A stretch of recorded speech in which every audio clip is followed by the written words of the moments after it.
Are you looking to optimize your health? Are you looking to get the best supplements at the lowest price? For high quality supplements and to talk to someone about what supplements are best for you, go to takeyoursupplements.com and one of our fantastic True Health coaches will help you pick out the right supplements for you that are the highest quality and the best price. That's takeyoursupplements.com. takeyoursupplements.com. That's takeyoursupplements.com. Be sure to ask about free shipping and our awesome referral program.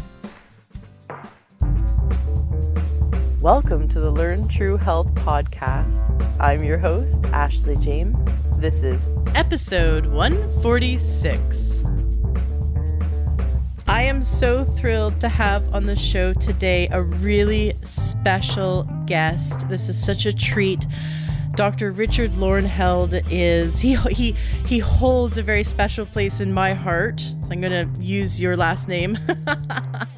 And I am just so thrilled to have you here today. You know, holistic health, and what I share with my listeners is that holistic health is not just physical, it's emotional, mental, spiritual, energetic, and I have lots of shows on physical health, and what we really want to do is balance out to have spiritual health. And what I love about your church's tagline is that you make it's practical spirituality and a welcoming community, and I think that is so powerful. The idea of making spirituality practical, especially in a world that's so complex, like you and I just spent several minutes trying to make Skype work. It just feels like we're living in this very complex world, and I think I did think that spirituality was also complex growing up. You know, read a lot of books thinking I had to figure it out, right? Sure. And of course you've read a lot of books, you know, as you have achieved your education. And I'd love for you to get into that, sharing with us your story in a minute as to what led you on this path to where you are today. But what I want to let listeners know is I've attended several of your services, and I don't think I've ever not cried being at your church on a Sunday.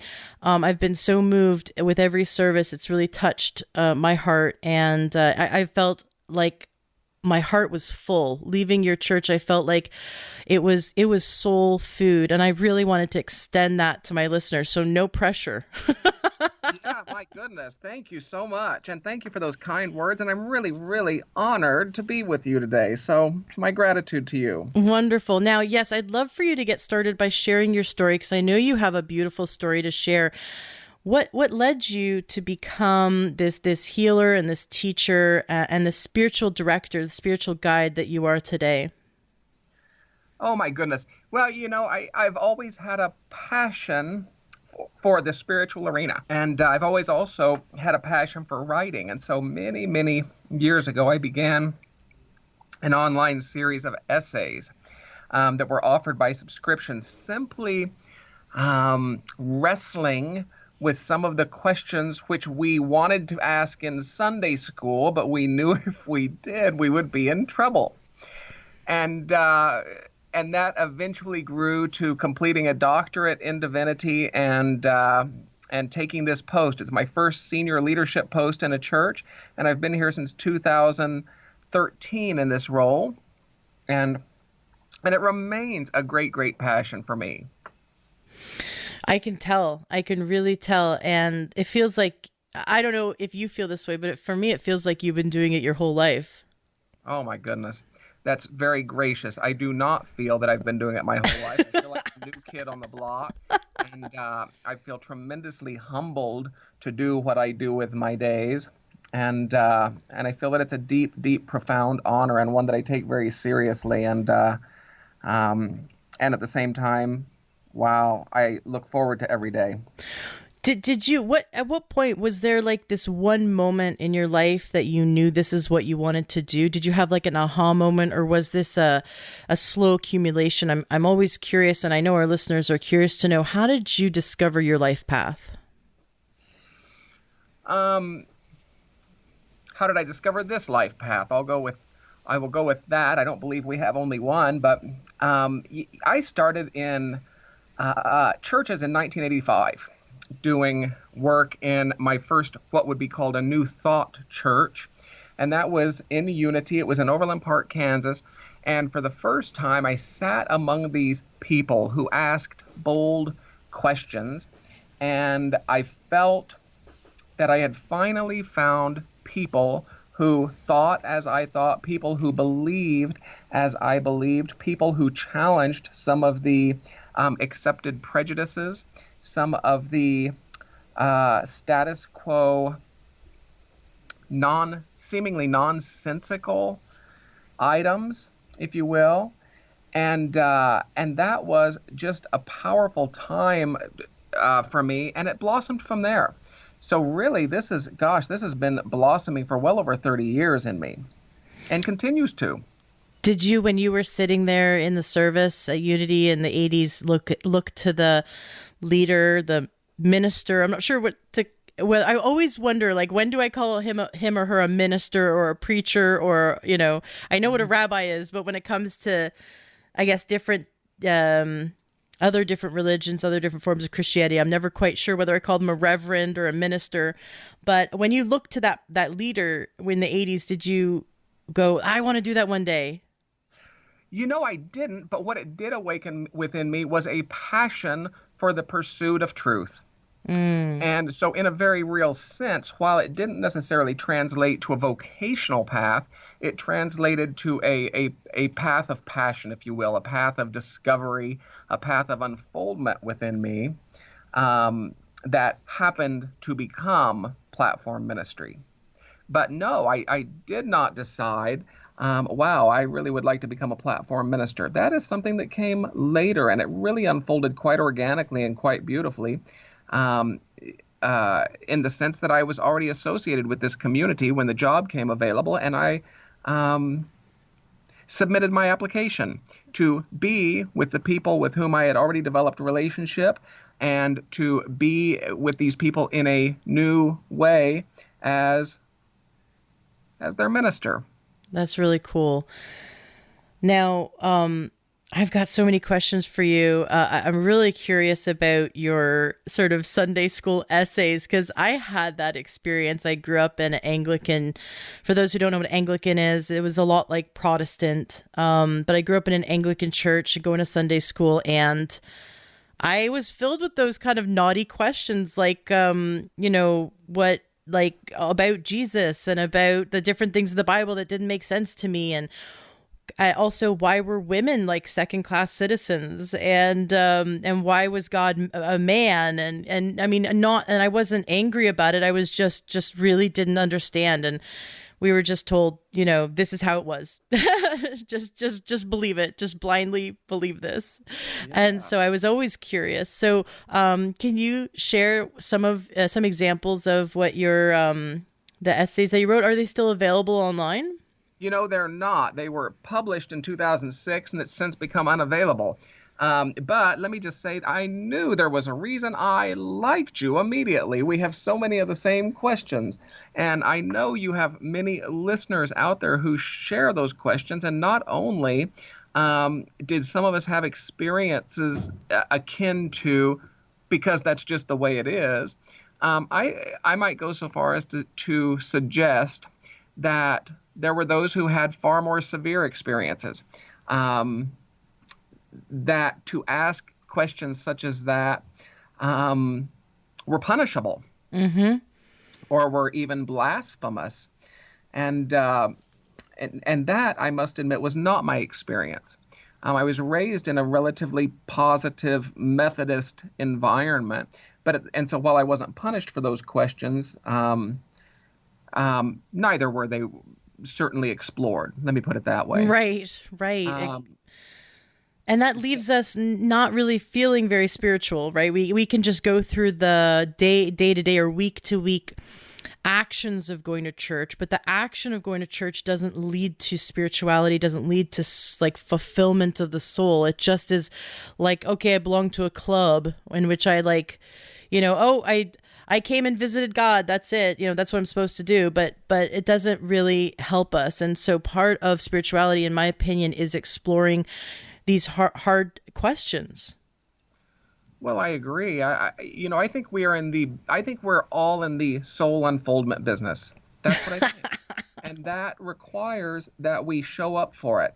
And some of us might show up on a Sunday morning, but we also get to show up on Mondays, and we get to show up on Tuesdays, and we get to explore this and make it real through every human relationship and in every setting in which we find ourselves. It is and yes, it is a departure from a common paradigm in which we think we are here to pay dues by jumping through the right hoop, by saying the right words, by completing the right ritual, or quite simply, by showing up in the right building for 1 hour on a Sunday morning. Yes, it is a distinct departure from that, because soul unfoldment can be inaugurated, inspired, informed on a Sunday morning, but that's only where it starts. And by no means is it completed there. We don't. That may be where we glean our inspiration. It may be where we glean a certain amount of inertia for the week. But wow, I don't know about you. It's during the week that my soul unfoldment truly gets put to the test. I totally agree. And I definitely want to get into that more in this interview. I'm putting a pin in that. I would definitely want to get back to that. But what I'd like to understand is a bit about Unity Church, because I think that's going to give context to our conversation.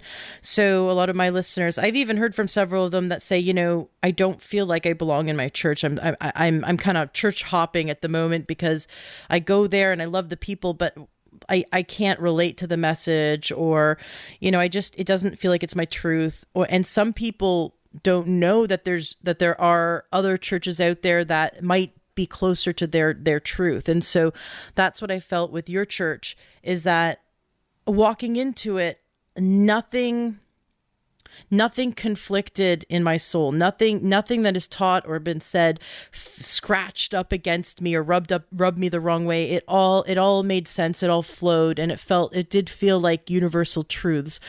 So that's what I'm so attracted to about your church. And I'd love for you to just explain what is the difference between Unity Church and maybe other churches that people are more used to knowing, like Baptist or Methodist, so people know those are kind of common.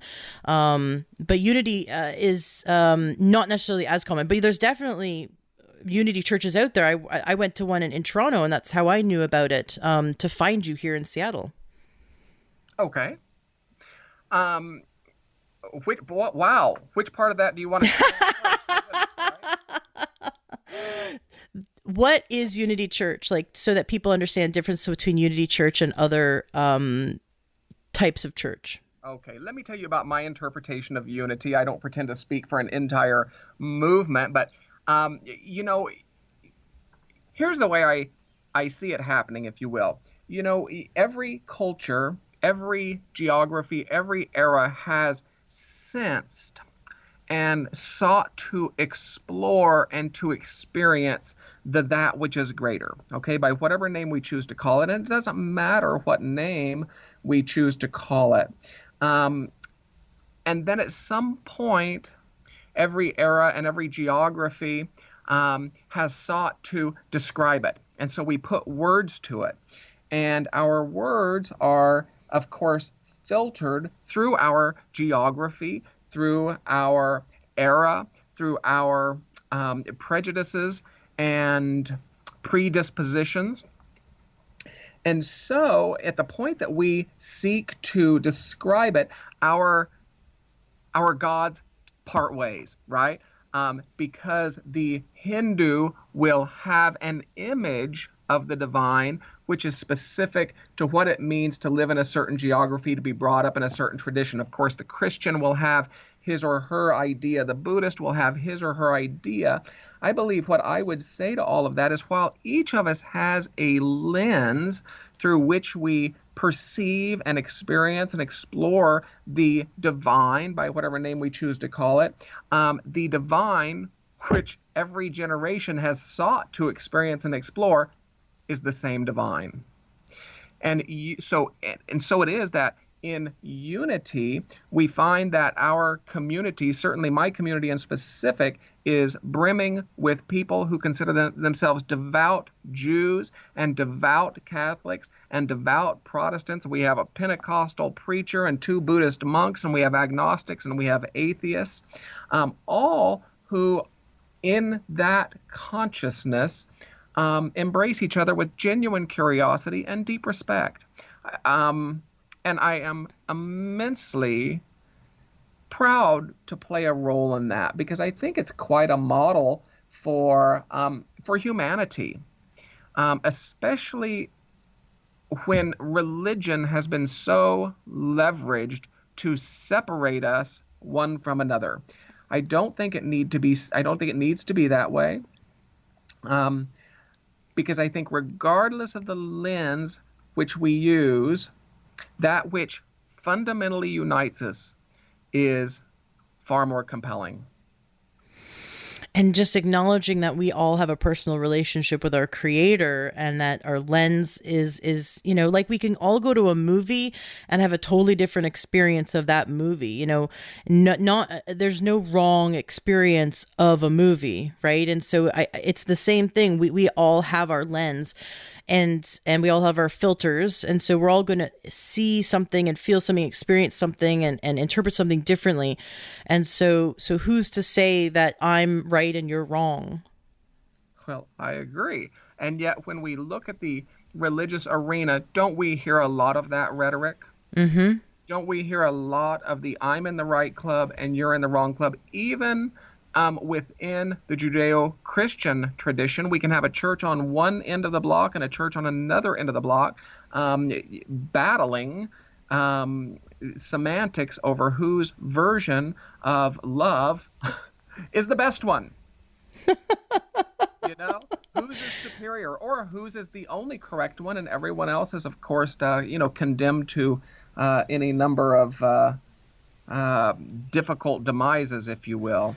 And so specific to this, I would say as well that with the Judeo-Christian tradition, what I teach and what I believe in my heart of hearts is that inspired as that collection of writings was and is, it is still a collection of writings that was passed through the hands of a humanity over the course of some hundreds of years. It is a collection of writings that was still subject to the human filters which brought it through. And beyond that, it was certainly subject to tremendous translation, tremendous edit. And so when we ask those Sunday school questions about our Judeo-Christian Bible, about some of the inconsistencies, about some of the contradictions, it is not, how to say it? I believe it's inspired, and I believe it passed through the hands of a number of people over the course of many hundreds of years. And it is we who must apply our intelligence. We must sit with it in our hearts to discern the difference between those parts of it that are circumstantially true. They may have been true to a certain people of a certain era, of a certain geography, and those parts of it which are truly transcendent, universal, and eternally true. Because I think we find both. And I think that's true of any spiritual writing, or in this case, a vast collection of writings from a number of sources. I completely agree. I have a friend who is an amazing Christian, and her father has had two. He's also a very devout Christian, and his wife was raised Jewish and now is like that wonderful amalgamation where a Jew is still a Jew but believes in Jesus, and I don't know what to call it exactly, but they have some of the most spiritual people I've ever met. When anytime there's a crisis, we all link hands and pray. Like they're just like, okay, prayer line, let's go. They have their superpowers. Their prayer is their superpower. And I'm very sensitive to energy. I'm a Reiki master.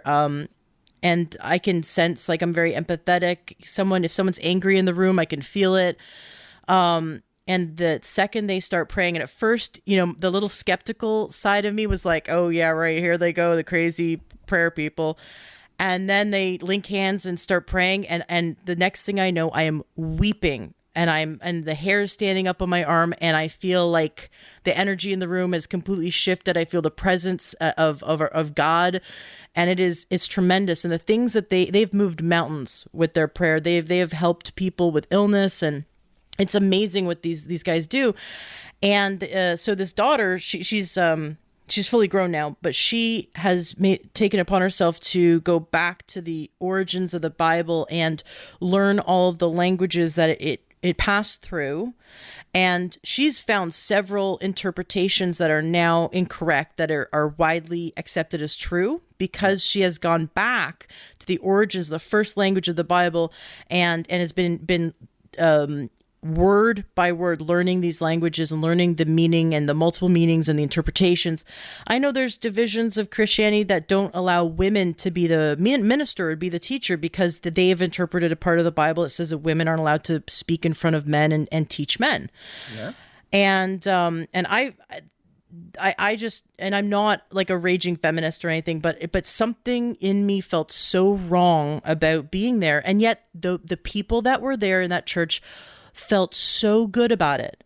And that didn't make sense to me. But now, having been in unity for a while, I get it. Those people, that's where they need to be. That's what they love. That's through their lens is filling their soul. And who am I to judge that? Who am I to judge how they, connect and commune with their Creator?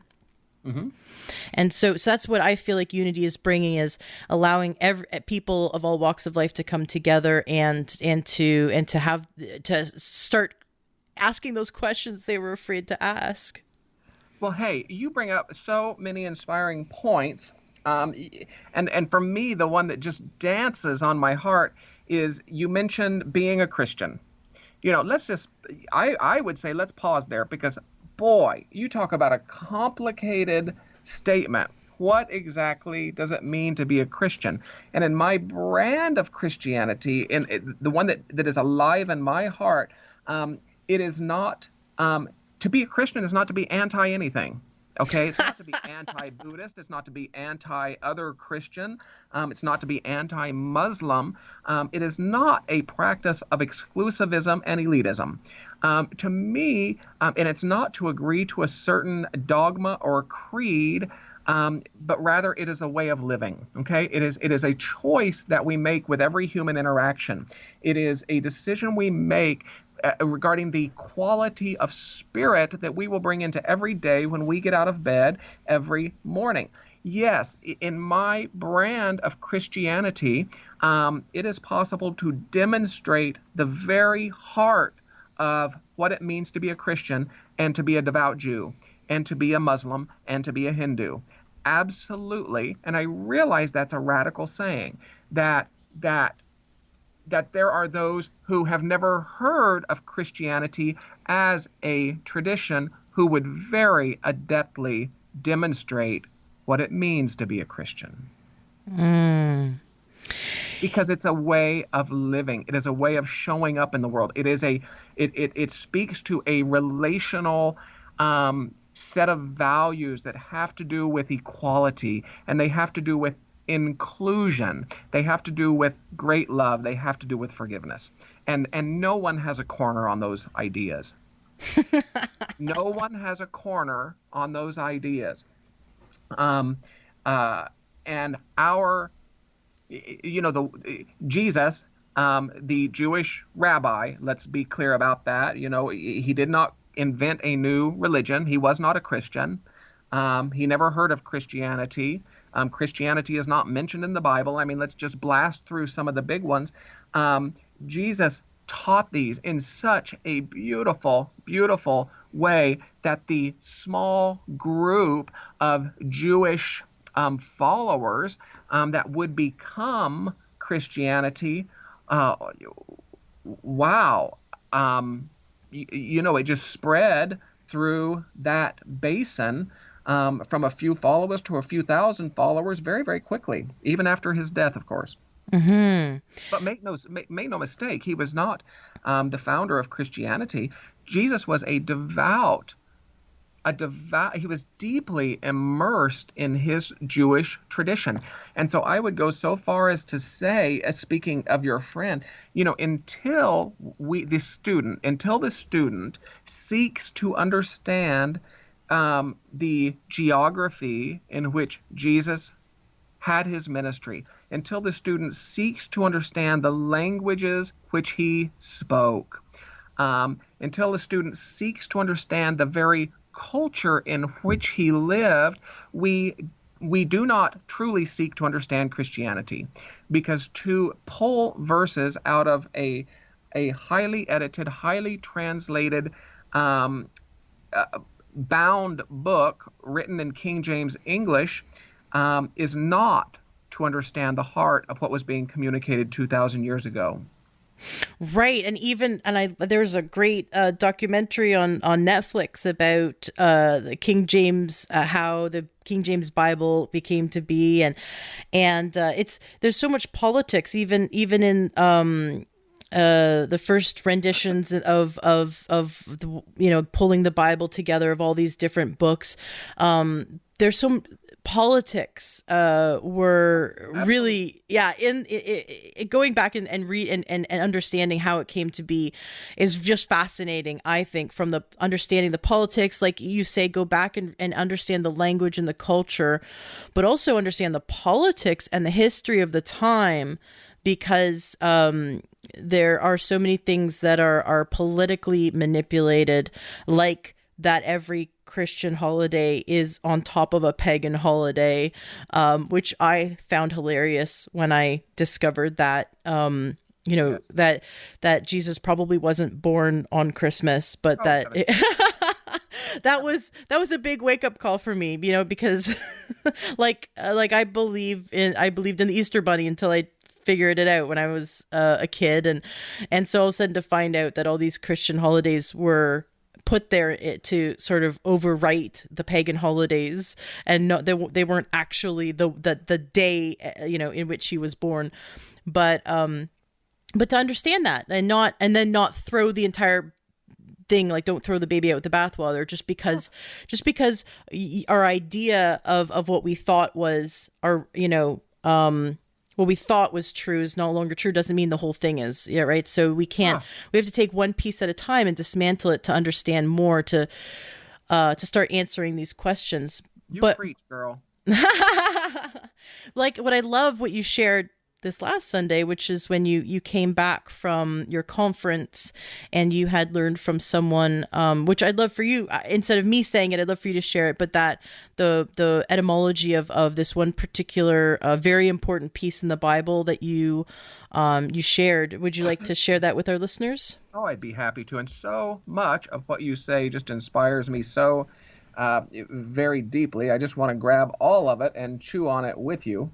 There was a piece of scholarship that was presented of late, and it had to do with the way Jesus spoke of the divine. And of course, he spoke of the divine, he spoke to the divine, he spoke from the divine in very real ways, different relationships with the divine, if you will. But this one particular piece of scholarship suggested that in his language, in his geography, in his era, his reference to Abba would have been more accurately considered a statement of relationship between humanity and the divine. And what I mean by that is while we have many, many generations of hearing the assignment of gender, God's a man in the sky, right?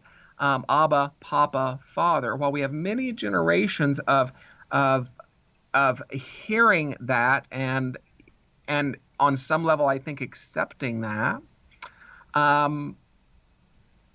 this piece of scholarship suggests that the terminology would have suggested the corporate head of a family, and that corporate head would have included both male and female.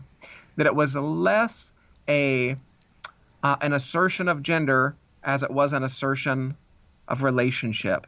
And how important is that if we are students of his ministry, to realize that he was not making a statement of God as a male so much as he was making a statement of a loving parent presence. Boy, is that a game changer or what? Huge. So at the time in Israel and what is now Israel and the surrounding area, and culturally, when they had said Abba, it was meaning this is the head of the household. At the time, the head of the household included both the mother and father, or so it was the two together.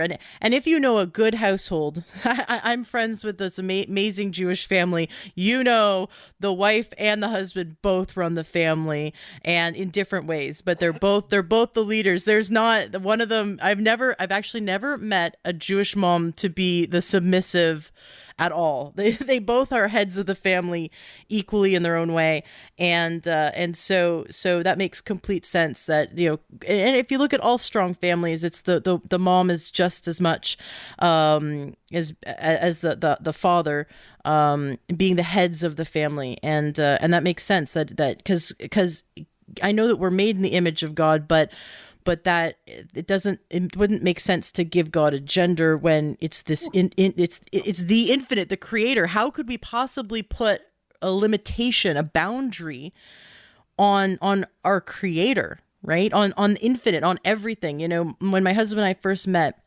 I was dating online, and we found each other online, believe it or not, and we instantly connected.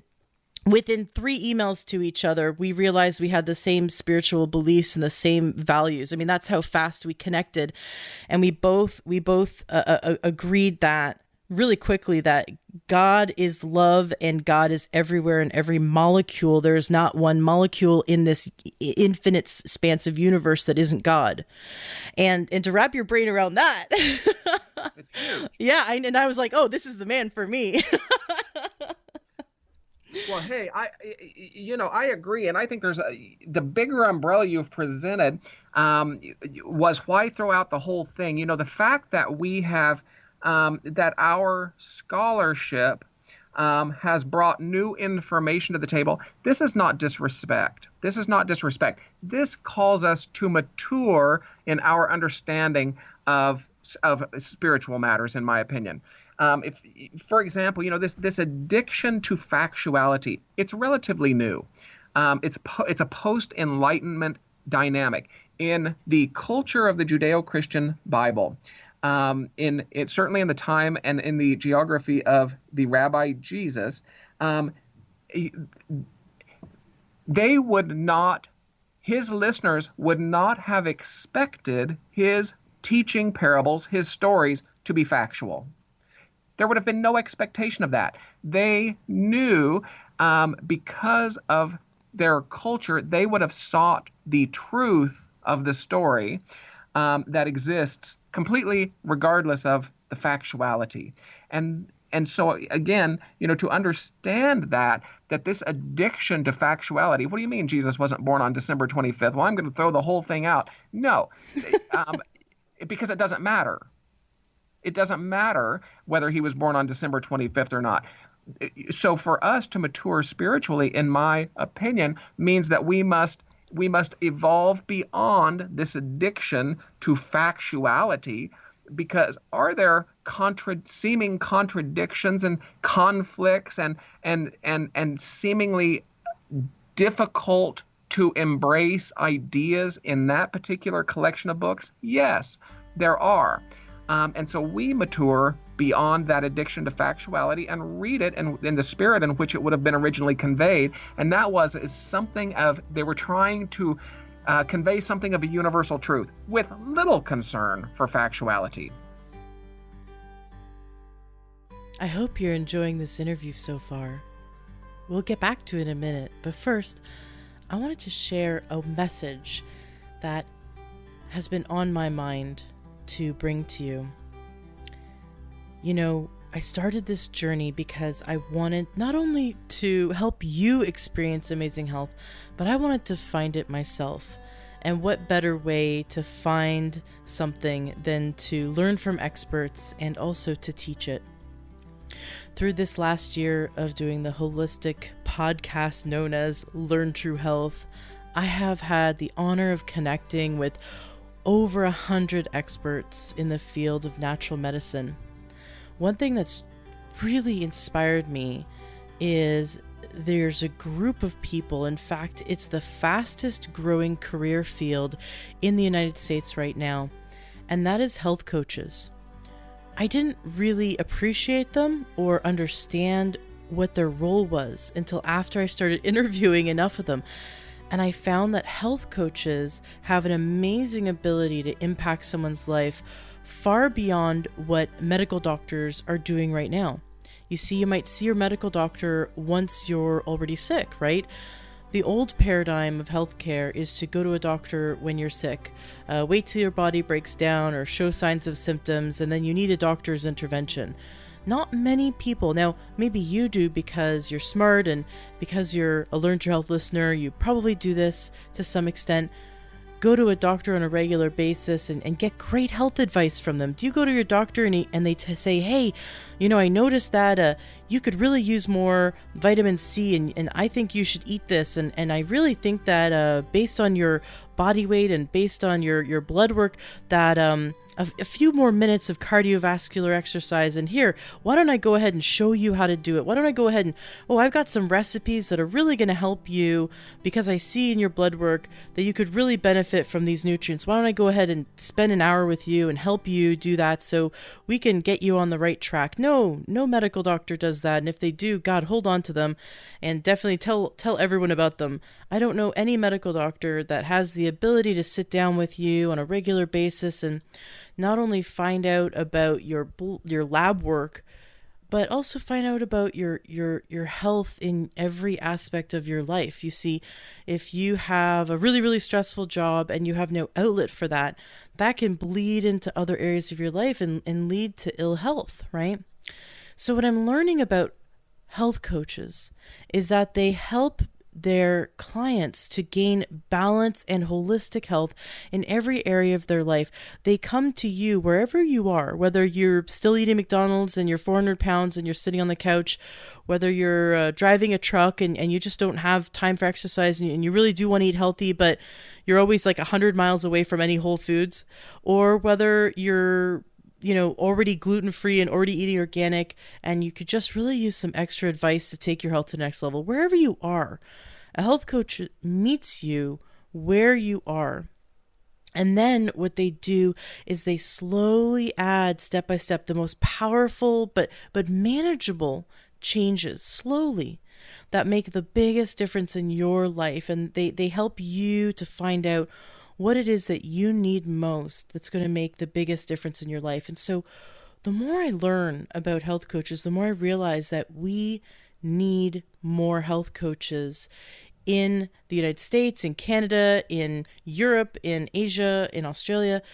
We need more help, this kind of help where someone can be our health advocate, where they can hold our hand, where they can take the time to slowly teach us the things that we wish our parents and our grandparents had taught us. The things that we wish we had learned in high school, the things that should be taught in home ec, right? And unfortunately aren't. The lessons that we want to learn so that we can pass these lessons on and these healthy habits on to our children and to our future generations. Now is the tipping point. You may have heard the scary statistic that our children's generation now has a smaller life expectancy than we do. Can you imagine if we're meant to live to be, for example, 75 years old, our children might only live to be 68? This is very scary. The fact that diabetes and prediabetes, 1 in 3 people have blood sugar issues. The scary statistic that 1 in 2 men in their lifetime will experience cancer. 1 in 3 women in their lifetime now will experience cancer. These are statistics that need to be stopped, and only you can do that. So, if you're the type of person that knows that you could benefit from it, I highly recommend checking out a health coach. Now, I am actually in a health coaching program, becoming a certified health coach, and in 6 months I will be a certified health coach. And I am absolutely loving this program. I'm halfway through the program, and I'm sending this message to you not only for those who want to make changes in their life, but I know there's a listener out there who is looking for a new career, who's looking to shift their life. Now, the Institute for Integrative Nutrition was started over 25 years ago by Joshua Rosenthal. You can go back and listen to my interview with Joshua Rosenthal, which, he is my hero. He's absolutely amazing. I recommend listening to his interview. He started this actually for women. Now, he has men in his course, and I love seeing and hearing that men are getting into the health coaching field. But Joshua actually started the Institute for Integrative Nutrition for women because he saw that there was an imbalance in the workforce, that women had less opportunities 25 years ago to be able to live their passion and be mothers and maybe work from home. And as a health coach, you can do that. You can still be a mom. You can still have a career. You can still be a full-time mom. You can still homeschool. Whatever you want to do, you can fit health coaching into your life, however you see fit. It's amazing. What I also love about Institute for Integrative Nutrition is that they also have a business courses. So not only are you learning how to be an exceptional health coach, but you're also learning how to hit the ground running however you want, whether you want to do full-time or part-time, whether you want to take on 1 client a week, a month, whether you want 100 clients. They teach you how to structure your business, how to market yourself in a way that comes from your heart, comes from authenticity, comes from integrity. I have never been more inspired by an institute in my life. So for the listener out there that has been seeking, that has been looking for their life purpose, that when they think about the possibility of helping someone, of helping people, they get teary-eyed. Every time I think about people who are hurting, that I could impact their life, that I could help them, I just start crying. Tears of joy and inspiration. I want to help people. And so if you, like me, are inspired by helping people and you really are passionate, you don't have to know anything. You don't have to know anything about health. You don't have to be an expert. That's fine. You don't have to have a degree. You can start as a student with the Institute for Integrative Nutrition, and they'll teach you everything you need. And you can do it in your spare time, do the course in your spare time while you're a full-time mom, or while you're working full-time, or whether maybe you're still a student. I love how they really organize, and they spent years. They've been teaching it for 25 years. They've organized the material. It's all online, so you can be anywhere in the world. There's students all around the world. So if you're the listener that I'm talking to about wanting to shift your career or add to your career, maybe you're already in the health field, you just want to increase your knowledge, or maybe you just have a calling and you want to try it out, please check out the Institute for Integrative Nutrition. Go to their website. It's IIN, Institute for Integrative Nutrition. Check them out, give them a call, and ask for, you can get a download to their course, their curriculum. You can even do one of their classes for free to check it out, to see if it's a match for you. When you go to enroll, mention you heard it from me, Ashley James, Learn True Health podcast, because I have aligned myself with them to make sure that you get a special. I want to hook you up. Any of my listeners who go through their program get a special from the Institute for Integrative Nutrition. And also, I want you to tell me. I want you to email me, ashley@learntruehealth.com. Join our Facebook group. Just search Learn True Health in Facebook. Join our group. I want you to contact me and tell me you're going through the program. I want to support you in your success. If you have any questions or you just want to tell me how amazing it is, I have some great listeners that have already gone or have begun going through their program, and they all love it. And I love creating this community. So if this is something you think would be interesting to you, even if anything I've mentioned is remotely interesting, if you go to learnyourhealth.com, on the sidebar, you'll see halfway down, just scroll halfway down, you'll see that there's in the widget section a place where you can click to get more information about the Institute for Integrative Nutrition, or just go to their website. Their website so impressed me because you see all of the teachers that teach their course, and you begin to recognize their names, and you realize that these are all sort of heroes in the holistic health field, and you can't believe that you're going to be learning from them. It's been a dream come true, and I've had some of their teachers on the show already, and I'm going to have more. I've scheduled some to be on the show in the future. So thank you so much for taking the time to listen to my message. I wanted to take the time to give you this information because I know that there are some listeners out there that are looking for this change now, and they're looking to shift their career to help people that they genuinely want to make a difference. We want to shift the message from the old paradigm of wait till you get sick and then go to a doctor and get a pill, to shifting our lifestyle so we're living the most authentic, healthy lifestyle possible, so that we can have a life that is vibrant, that is full of energy. We can have health freedom. Right? Don't we want to wake up feeling like we're 18 years old every day, no matter what? And we can have that. So if you want to have that for yourself, get a health coach. Definitely get an IAN health coach. If you want to learn how to do that so you can do it for yourself and help others, definitely check out taking the Institute for Integrative Nutrition's health coaching program. It's a certification program. I highly recommend it. And if you have any questions, absolutely feel free to email me. Excellent. Well, enjoy the rest of this interview. You know, when I was a kid, and my friend, my cousin, who was also my best friend at the time, her mom was very strict. You know, when her daughter misbehaved, she brought over the priest to exorcise the demons. Like, it was a very strict household for her.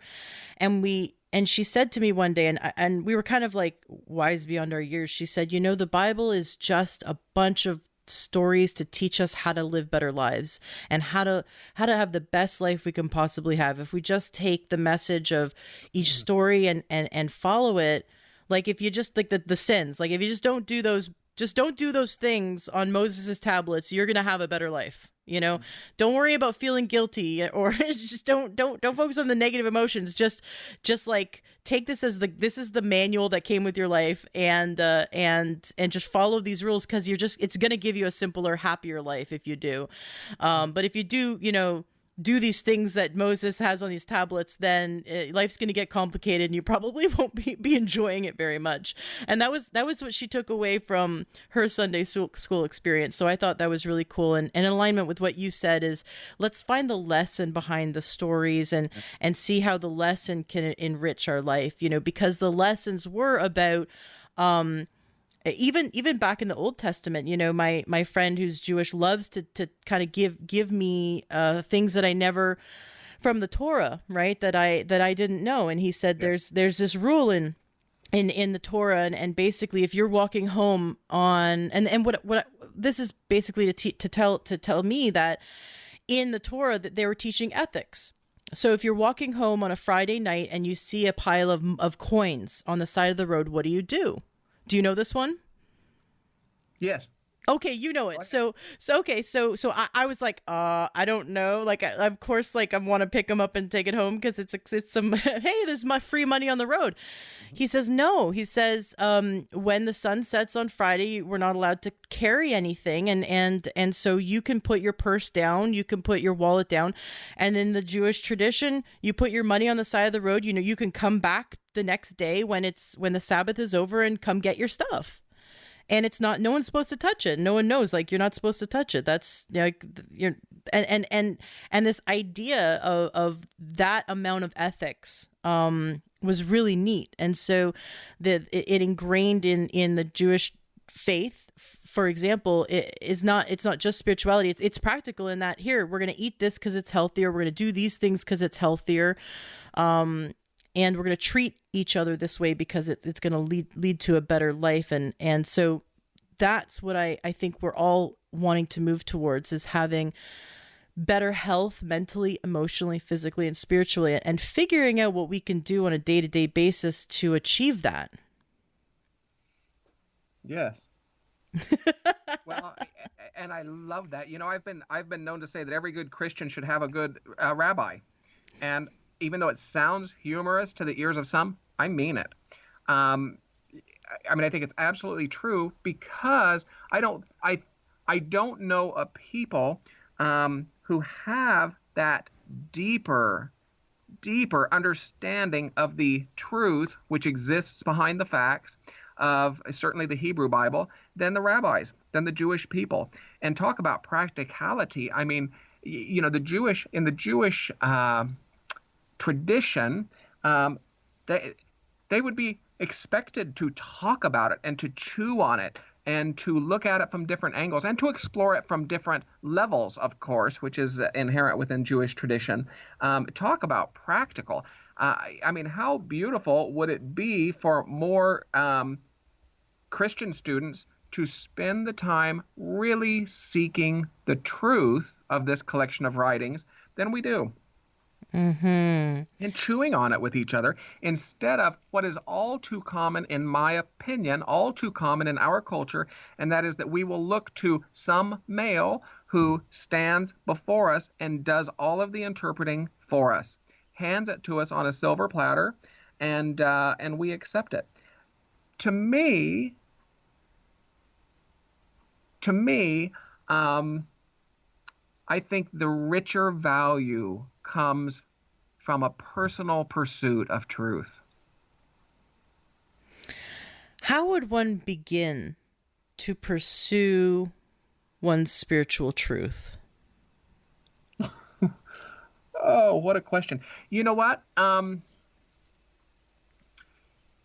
So you made a comment, and I will reflect it back here, because it's a core unity teaching. You said that you believe in, my words, not yours, the omnipresence of God. Okay? Mm-hmm. And unity would reflect that. Unity would say that God is the highest reality of existence. God is it. And as such, unity effectively says that God is unopposed. God is unopposable. There are not two forces battling it out on the great gridiron of the cosmos for possession of your soul. God is the reality that supports, sustains, enlivens, and inspires all creation. Okay, so God is the ultimate reality, expressing in tremendous multiplicity. I mean, look at the incredible array of creativity in which God is cloaked. Right? Mm-hmm.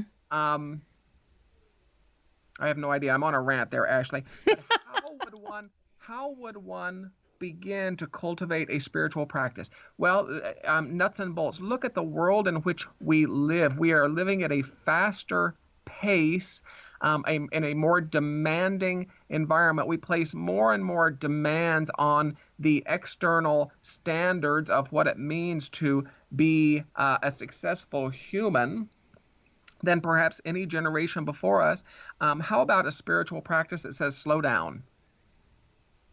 What about a spiritual practice that says close your eyes and breathe for 5 minutes a day?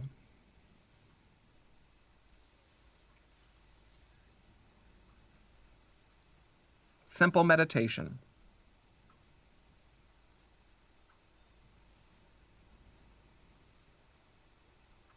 I like it. Because then people can begin to hear what they've been too busy to hear.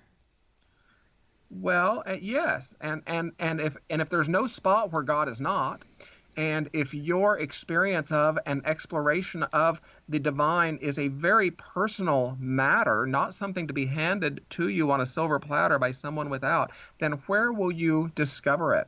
You will discover it in moments of quiet. You will discover it in moments of availability. It is a complete reorientation in our culture that would say you go without to get your wisdom. You're going to go to this expert, this internet site, or this preacher. It is a complete reorientation to say, stop, breathe, you go within. The only place in which you can truly discover the God of your being.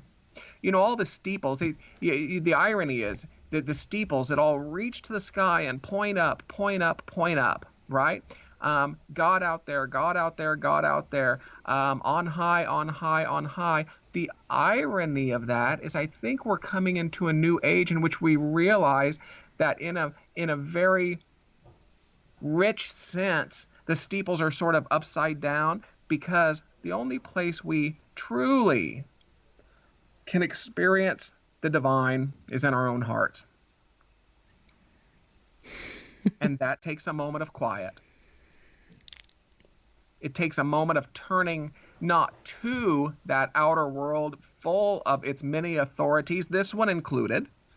I do not stand up on Sundays and tell people that I have their answers. I tell them decidedly the opposite. It requires a turning from the world of multiplicitous authorities to that inner world and to that authority that resides within you. Jesus said, go to your closet, close the door. I love that passage in the Bible. That is like one of my favorite lessons. I remember when I was really, my mom had passed away and I was sort of like lost in my life. And so I'd open the Bible at various parts. And that one, it always seemed to open to that where it said, don't go to the wall to pray, which is what in the Jewish tradition, there's that big wall and you do it very publicly. Jesus was saying, don't give charity publicly. Like, don't just show off, your charity and it should be, no one should know about it. Like, just make it totally private. And when you pray and your connection to God, go in a closet, go pray in a closet. And I love that. It struck me as like, yeah, that's right. My relationship with God is not public. It's not, no one needs to know about it. It's my personal experience. And I love that he said that in the Bible. I thought that was so cool.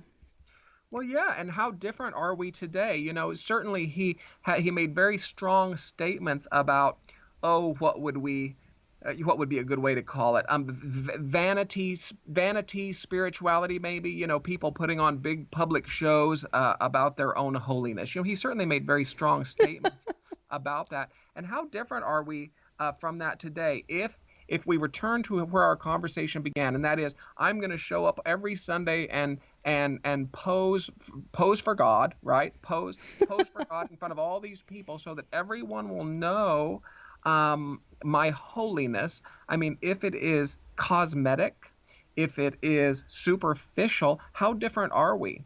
And how much more applicable is the rabbi's teaching, or how much still applicable, should I say, is it to us today? And to return to the beginning of our conversation, to say, you know what? Our soul unfoldment is not accomplished by showing up in the right building at the right hour, because God is sitting on a cloud with a leather notebook and puts a check mark next to our our soul unfoldment is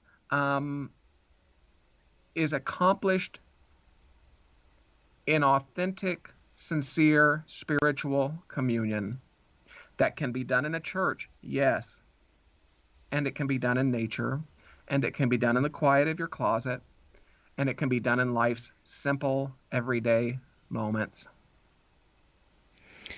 Now, you've been around this long enough to have met so many people. Can you think of anyone or any stories that you'd like to share about how spirituality or fostering spiritual health has helped someone or helped people to that it spills over into other areas of their life?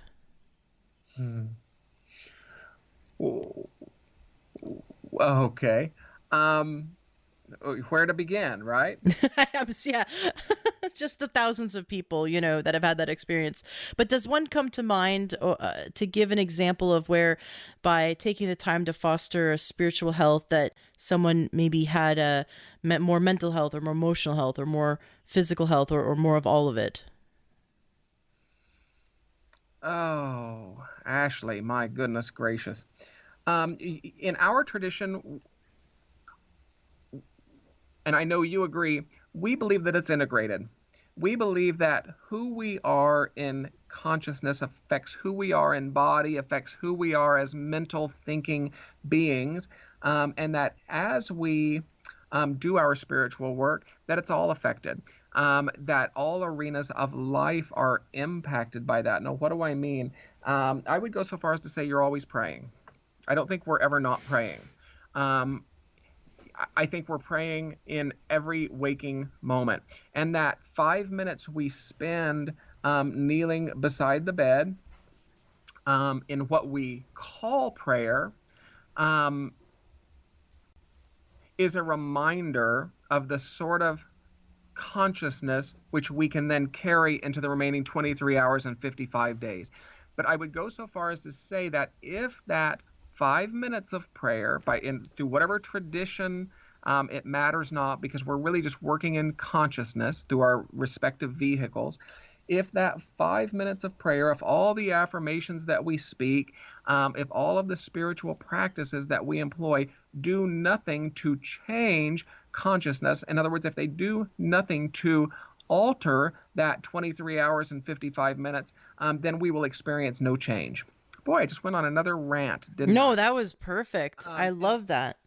because we all can relate to the experience of having that moment of, oh, what would I call it? Let's say we have a moment of elevated faith, a moment of deepened belief. And then the moment we're done, instead of accepting that as a reminder of a consciousness which can be cultivated beyond that time of prayer, we snap right back to our old patterns. We turn to the person sitting next to us and say, boy, I sure hope that moment of faith, heals the fact that I can't pay my rent month after month after, and so for us, it's very, very integrated. They cannot be separated.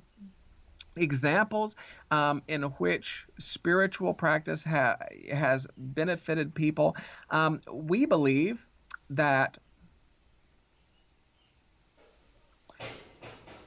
spiritual practice. You know what? Let me stop there. Can I come back to that? Yeah, absolutely. That's difficult. I want to be sure I phrase things in a way that's appropriate to the people with whom I work, and that I don't disclose anything that might be personal. So thank you. If we could come back to that, that would be helpful. Yeah, absolutely. I totally put you on the spot. No, no, no. You didn't put me on the spot. It's an excellent question. What I would say about it generally is there is nothing in me that doesn't stand in the idea that our spiritual practice changes us. And it is, again, a bit of a departure. In a world that would often leverage prayer as a way that we change God, a way that we get God to do something for us, we hold it very differently. Prayer changes us. If God is something of a universal potential, let's say God is an unlimited potential, then my God has withheld nothing from me. Okay? And if my God has withheld nothing from me, if all the inspiration I need is part of God, if all of the wholeness I need, if all of the harmony I need, if all of the creative ideas that I require are part of God, then prayer becomes about how do I position myself, how do I avail myself to resources which have already been provided. So prayer takes on a very different function. How do I make myself available to God? It's not how do I get God to come down here and do something for me. It's the idea that I am immersed in God potential. And if I am immersed in God potential, what must I move from the way that I might realize it and make way for it and roll out the red carpet for it in my world of experience? And when we do that spiritual work, does life change? Do we change? Do circumstances change? Yeah. You just described like this wonderful marriage between quantum physics and spirituality. I watched the movie What the Bleep Do We Know back in 2004, and it completely changed my life, and I got it. Like, it hit me like a ton of bricks. I got it, and I recommend everyone watch it when they're ready. But that, for me, that movie showed me that like we can understand God more by studying quantum physics, because like you said, it's the God potential. When I was a kid, I would pray to God, like, if I go to church 5 times, will God, could you please give me the new, and I mean, I'm just making this up, I don't know what I actually prayed, but like, can you get my parents to stop fighting? I'll go to church 5 times. Or can you give me the new Game Boy? I'll go to church 10 times. And I thought, I really, in the 7-year-old mind, thought that, and it usually wasn't material things. It was probably more like, would you give me friends in school, or make the teacher get the teacher to give me a better grade, or make my parents stop fighting, or something like that. And I always thought that what God wanted from me was me to go to more church. And that was the currency. If I went to church, it was currency for having my prayers answered. Because they don't really, in Sunday school and maybe even in church, they don't really sit down and go, okay, here's prayer 101, and we kind of have to figure it out ourselves. And so that was my interpretation of what I kind of learned as a kid, that's what God's angry when I don't go to church. So I got to go to church, and then he'll reward me. It's like if I'm a good little girl, I get a present, right? So I thought that's the same. The spirituality was the kind of the relationship I had with my parents, right?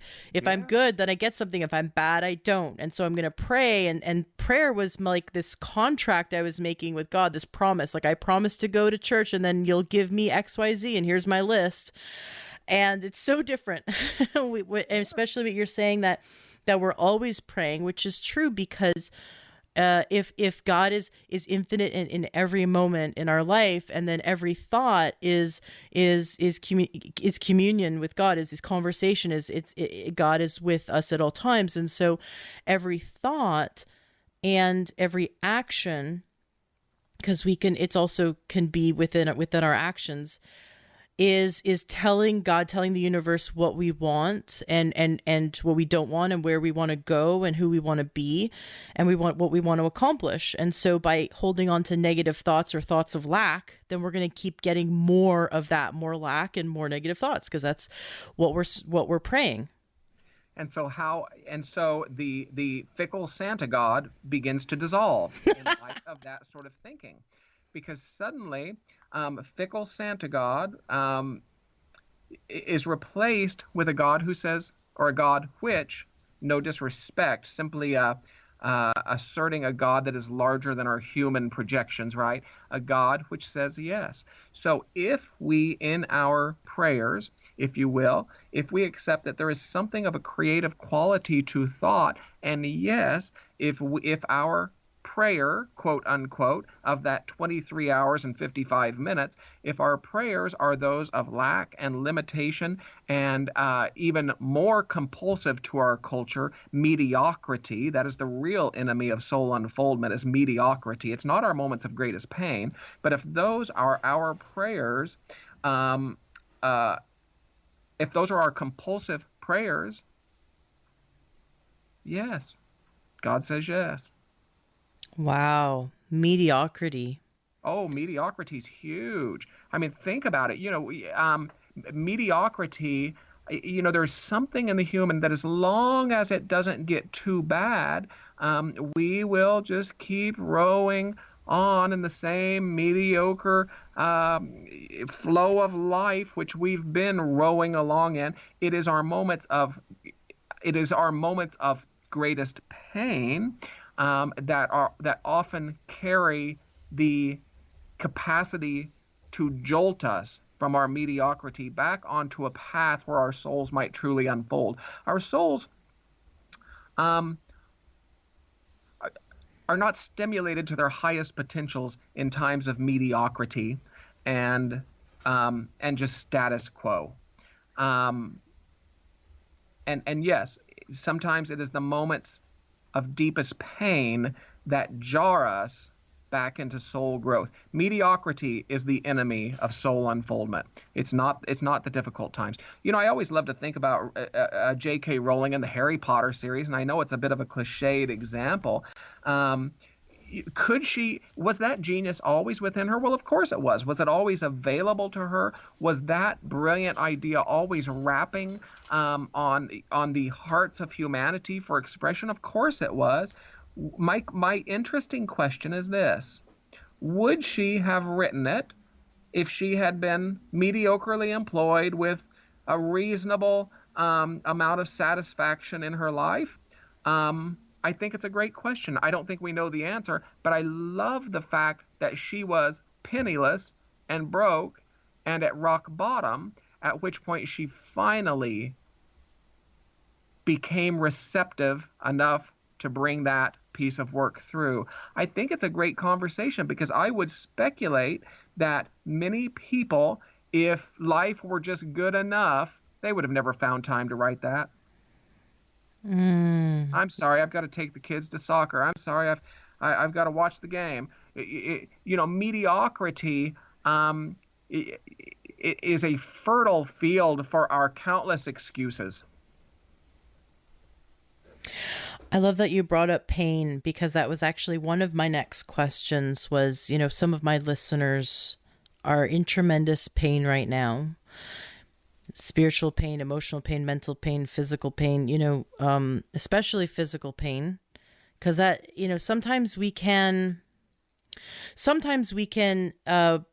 put on a face for emotional pain or kind of stuff it down, but physical pain can be so jarring. It can be all encompassing. And and so can mental and emotional pain. But I know that there's some listeners who are so sick of the status quo. They're so sick of what has become their status quo, and they want to change. They're ready to change.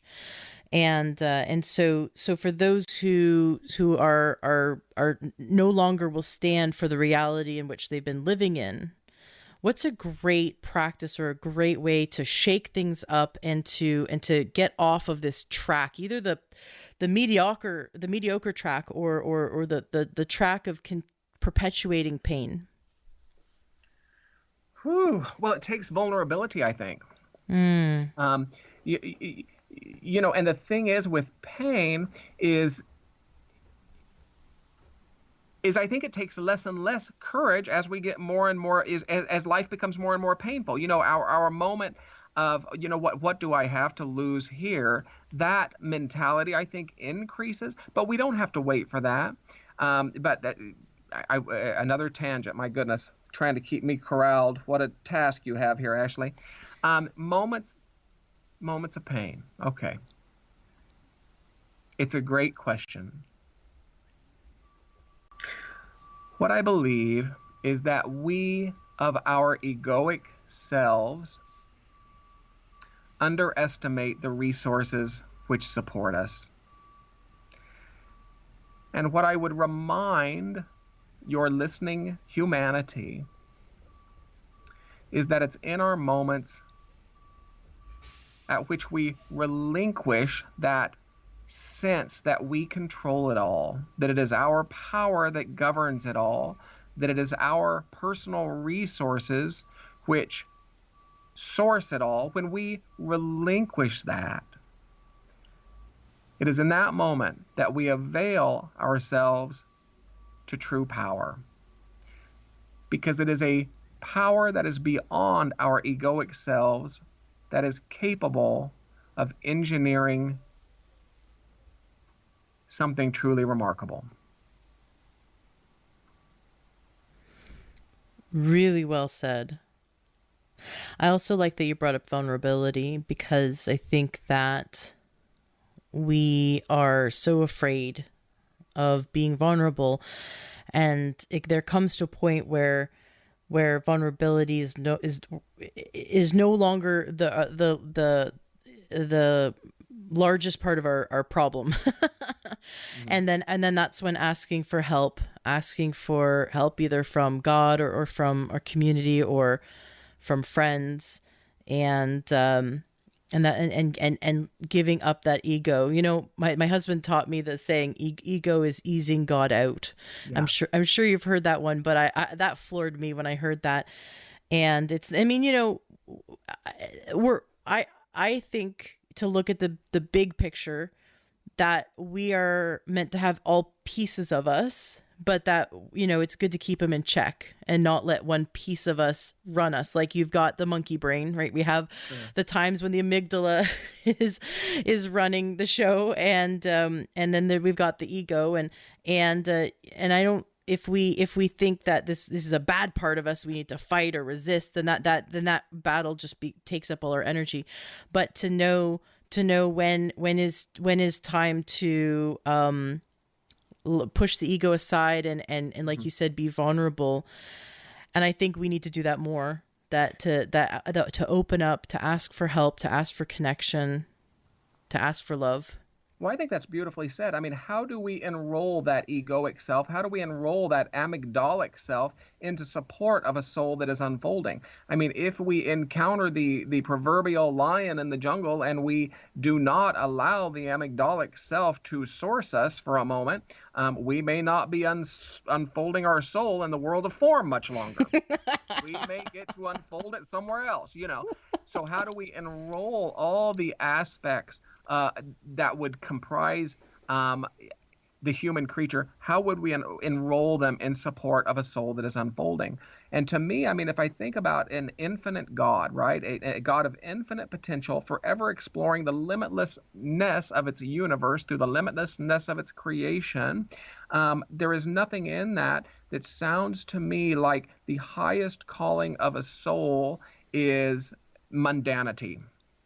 What I hear in that is that all of us will be called to be vulnerable, because God, a limitless God, probably, to anthropomorphize for a moment, probably doesn't tarry much with just doing the same old thing over and over and over again. And so we, as the evolving creation of the divine itself, I think it's in our very nature that we will be vulnerable from time to time, that we will be stretching from time to time, because it is through us that that creation and exploration are happening. Mm-hmm. And really, it's in those times where we push ourselves outside of that comfort zone. Like, first day of class when I was studying to become a trainer in NLP, a master practitioner trainer. First day in class, we discussed the lesson of living in the gray zone. You'd call that mediocre, and it's when you ask someone how they're doing and they say not bad. Mm-hmm. If their response is not bad, then that's the clear symbol that they're living in the mediocre, they're living in the gray zone, and that's considered purgatory, because you're not stretching, you're not unfolding your soul, you're not living your life purpose or one of your life, your many life paths. You're in that comfort zone of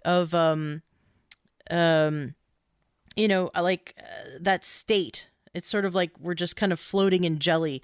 And it's easy to get into that state, that homeostasis, where, okay, we've set our lives up so we have the least amount of threat. We got the bills paid and we get to watch our 2 hours of TV a day, and we drive to work, we come home, we eat, we go to bed, we get up, we exercise, we drive to work, we eat, we come home, we go to bed, and we get into this routine, and all of a sudden years have gone by and we're stuck in this routine, and we may wake up one day realizing that we feel empty, or a part of our life is missing, because we didn't get out of our comfort zone. We didn't push ourselves and get uncomfortable on purpose, and put ourselves in situations that had us expand. And that is, I think, in those moments is when, with that excitement and that fear of pushing ourselves beyond our comfort zone, is where we can really feel alive again. And I don't know if that is cliche, but I see far too many people not doing that, and I want to shake them up. Well, you know me well enough at this point to know that I'm with that, and I think when we get to the end, I I happen to think it's a great honor to be here. I think it's a great honor to be in the world of form. I think it's a tremendous honor to be in this experience of seeming duality, where we can touch another human being, where we can smell coffee, where we can taste chocolate, where we can listen to Rachmaninoff. I think it's an incredible honor to be doing this. And I think when we reach the end of this earthly incarnation, such as it is, and if we were to come face to face with anthropomorphic, God Himself, and we were to answer for our experience, I think if we were to walk in and say, well, I played it as small as I could, I denied myself as many as much full immersion in my incarnation as I possibly could. I like to think that anthropomorphic God would look and shake his head and say, well, what did you do that for? What did you do that for? Yeah, I gave this whole life. What did you play it safe for? What an honor to be in this world where we get to have a conversation. I mean, this is an incredible honor to be able to share consciousness with you today, and I think older paradigms where we would deny this experience, and I'm not saying that we need to be sociopathic and narcissistic in our lives. I'm not saying that at all, but to deny ourselves the fullness of the honor we've been given based upon some paradigm that says we will be rewarded for it. I challenge it. I think it is a masochistic loss of a great gift, a sadistic loss of a great gift. I think. Mm-hmm. I think. Well, I love when you said the soul that is unfolding, because that in just to me perfectly describes the idea that there's no destination. It's spiritual growth. Come on, people. Yep. There's no destination, just like health. Really, there's no, I mean, I know we're so used to writing on the piece of paper, what's your ideal weight, and thinking that's my health. When I reach it, then I'll be healthy. I've met a lot of people who are their ideal weight and they don't feel healthy at all. So we've got this idea in mind that there's a finish line. Once I get there, then I'll be healthy. Once I get there, then I'll be successful. Ooh. But with spirituality, it's like there is no once you get there. It's just constant growth, and like you said, since if we could do our spirituality 24 hours a day, then and prayers 24 hours a day, and if we're always doing spirituality because it's a part of us, it's like breathing, like health. You don't just do health 1 hour at the day at the gym and then go out and eat McDonald's. Like, I mean, you could, but that's not a health practice. A health practice is 24 hours a day. So of course spirituality is 24 hours a day. Of course your mental and emotional health is 24 hours a day. We want to set aside time to make sure we've got everything in check, but that it is something that is always with us. I'd love for you to leave us with some exercises before we finish this interview. So something that we could do to especially those who maybe are new to unfolding the soul unfoldment. If there's anything that you can think of, I definitely would love for you to share something that we can do. And then I'd also would love for you to share a bit about your church. And we're definitely, the link to your church is going to be in the show notes of today's podcast, along with your Facebook fan page. I love that your service is streamed live on Facebook. So those who want to check out your past services, that's there it's Unity in Linwood, can be found on Facebook, or you can go to the show notes of today's podcast at learntruehealth.com and follow and like the fan page and share it and check it out. Beautiful music, wonderful sermons, wonderful lectures, and often guest speakers. In fact, your church is hosting something absolutely incredible. You have Gandhi's grandson, who's coming to lecture, and I'd love for, would you take a minute to also share about your last Friday speaker series that you are hosting? Oh, of course. Thank you for asking. I'm happy to do that. We uh, we have a program here called Interfaith at Unity or Interfaith at UIL. Um, it's hosted by a member of our community who is a Franciscan priest, an independent Catholic priest who is female, a rabbi who is co-author of Judaism for Dummies. And as part of that program, we have a Last Friday's Summer Speaker Series, which will boast Arun Gandhi this year. He's on the last Friday of July, and the Interfaith Amigos, comprised of Rabbi Ted Falcon, Pastor Don McKenzie, and Imam Jamal Rahman. This is a Christian, a Jew, and a Muslim who collaborate on messages of harmony and unity. And they are on the last Fridays of July and August, respectively. It is a program that we do every summer, and each event is followed by amazing receptions and book signings. We seat 200 people at these events, so everyone is guaranteed an opportunity to meet these people if they so choose. And yes, Arun Gandhi, he calls himself the peace farmer. The metaphor, of course, being he is planting seeds of peace. He's doing a lecture called Lessons from My Grandfather. And what you may or may not know is that Gandhi, even with the demands of a statesman's schedule, spent an hour a day with his grandson teaching him about life and teaching him about principle and teaching him, sharing something of his values. And it is that legacy that Arun Gandhi brings to Unity in Linwood on the last Friday of July. And yes, I'm very proud of that. And to, the one thing I wanted to just add as a final thought, in my brand of Christianity, to you and to anybody who would be listening, in my brand of Christianity, I'm allowed to love you. I'm allowed to love you if you're Buddhist. I'm allowed to love you if you're atheist. I'm allowed to love you if you're a Hindu. I'm allowed to love you if you are gay.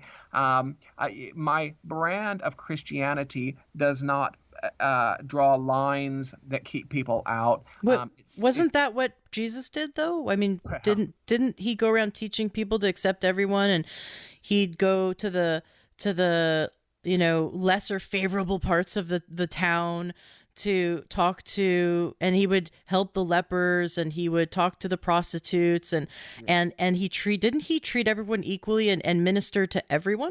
Well, he invited them to eat with him. And again, so to return to an earlier point, that did not mean come eat with me. For Jesus to have said, come eat with me, made a strong statement in his setting about inclusion. It did not mean food. It meant inclusion. So if we do not seek to understand the culture in which he lived, we miss the point. So yes, I would argue that in specific to his teachings, inclusion was one of the very main tenets. So I just wanted to speak that. And in terms of a practice, it was Desjardins who said, all which evolves, all which ascends, must come together, must converge. And I interpret this to mean that as we evolve spiritually, as we mature, we find ourselves not drawn away from people, but drawn to them. We find ourselves capable of loving more people.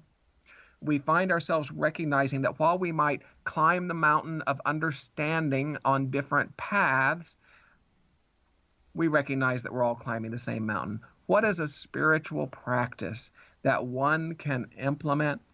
Meet someone who's different from you and see them.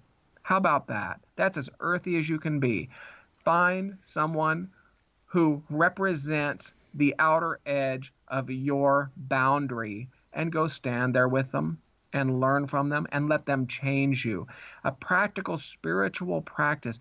Take 5 minutes at the beginning of your day and be in gratitude, be in calm, be in quiet. Avail yourself, empty yourself of all of your answers, and avail yourself to that which, to that inspiration that resides within you, and discover discover what it would seem to impart and to enliven in you. There are two spiritual practices. How simple are those? It's very rare that I have an entire page of notes of quotes and from a guest. So I just have to say that you definitely have been a fantastic guest. I've like scribbled down so many things that you've said. Um, I love that you said empty yourself of your answers. Yes. That I mean, I feel like I could just sit here and meditate on so many points that you've made. So that is quite wonderful because the second you have the answer, the seeking has stopped, right? And the growth has stopped, and we should never have the answer. We should always be seeking to further and deepen our understanding. We live in a society that glorifies getting. We always think we need to get more. We glorify those answers. And I think many times the spiritual path is more accurately described as what must be removed here. What must I free from my consciousness that the divine circuits, if you will, Ralph Waldo Emerson, that the divine circuits can do what they are wise enough to do through me. What do I need to release here?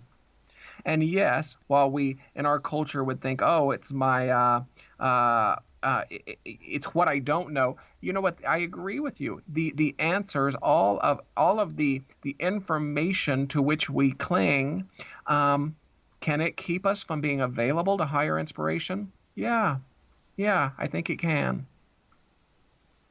Very cool. Now, I'd love to finish today's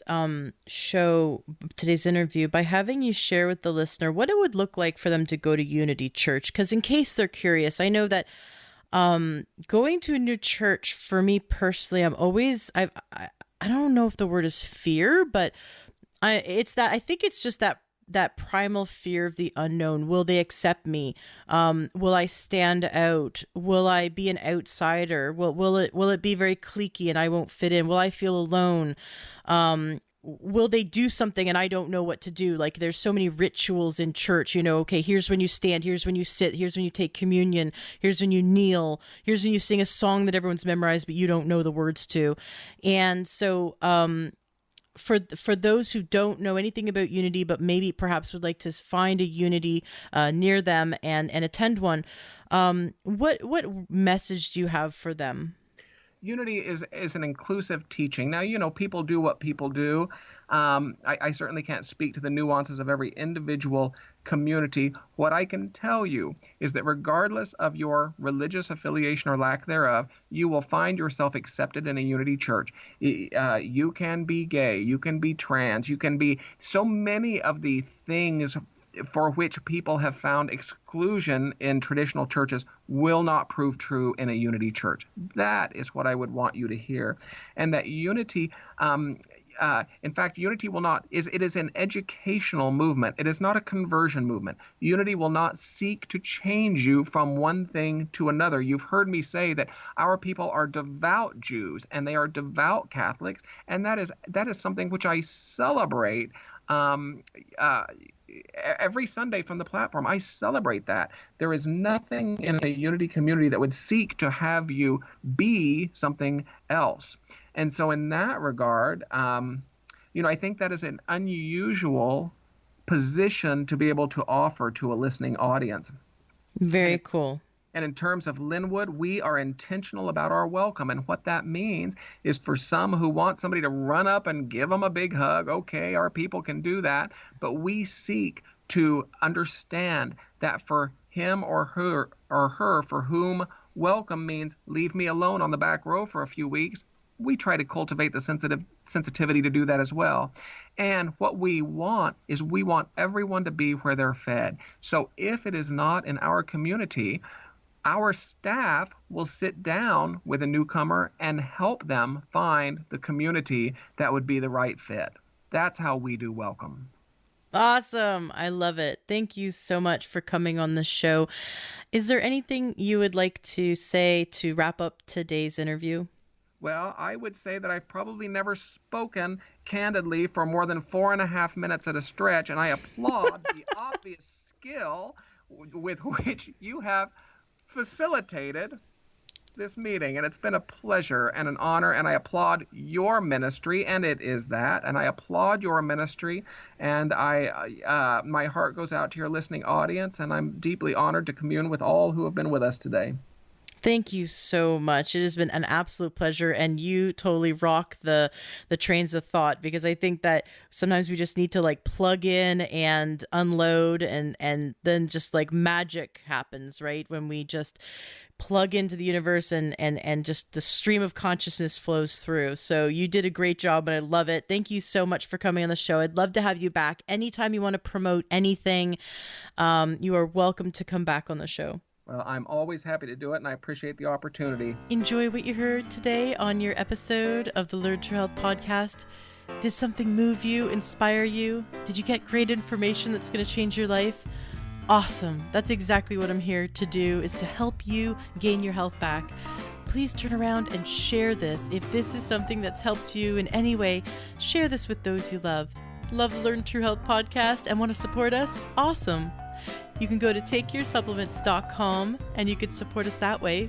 You'll get access to amazing supplements that are just really great quality for a great price. And there'll be someone on the other end of the line to help you pick out your supplements that are right for you. That's takeyoursupplements.com. Or join our membership, LorenTrueHealth.com/join. That's another great way to support our podcast, support our movement, and you'll be supporting yourself. Gain more information, wonderful videos, wonderful trainings, and you'll also be able to share those with those you love as well. So go to LorenTrueHealth.com/join. Want something fun for free? Go to LorenTrueHealth.com, and right there on the front page, you'll see where you can get our free cookbook. I spent a lot of time making it, and it was so much fun. It's really delicious, healthy recipes. And you can also get our 7-day doctor course. Right there, it's 7 days of naturopathic videos sent right to your inbox, and you can learn from top naturopaths on how to gain health naturally. So that's takeyoursupplements.com for wonderful supplements. LorenTrueHealth.com/join to join our awesome membership, which is only open for a limited time. You can get our free healthy cookbook, and you can also get for free 7 days of wonderful naturopathic videos sent to you. Just go to LorenTrueHealth.com and you'll see it right there on the front page. Thank you so much for being a listener, and thank you for sharing and helping others. Let's spread this information and turn this ripple into a tidal wave.